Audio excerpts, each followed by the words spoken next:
Residents in this Scarborough neighborhood break out in applause the minute Toronto firefighters rescue a worker who had been trapped inside this 8-foot deep trench since early this evening. They're saying he's responding to what they're saying. He's saying he can't feel his toes. Tense moments this evening as a crowd gathers around the lawn of 26 Rainbow Ridge Avenue near Shepherd and Meadowvale, where emergency personnel tirelessly work to tend to a man who's been trapped since 6 p.m. Concrete and sand was filling up the hole, and there were fears the trench would collapse.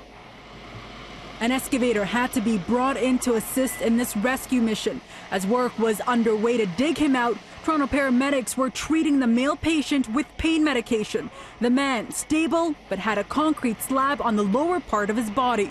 With that type of depth in an excavation, there's always the chance of the sides collapsing in. And that was the initial concern of the rescue team when they arrived. Was this gentleman was down there, pinned down there. He could not get himself out, and if the sides of the excavation were compromised and were to fall in, well, it literally, it could be deadly, and it does happen. People do die in trenches. Then at around 8:30 p.m., the muddied patient is finally pulled out by firefighters, laying still on a Stokes basket, conscious and breathing. He was transported to hospital in serious but non-life-threatening condition.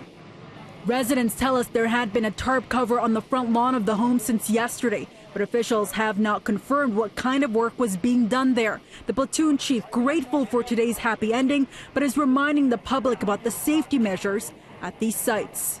For people who are doing this, either do-it-yourselfers or contractors, proper procedures need to be adhered to so that we don't, end up. This was a positive ending to this, but across the province every year there is tragic endings. The Ministry of Labour has been notified, and the platoon chief tells me an investigator has arrived here at the scene. In Scarborough, I'm Faiza Amin for City News.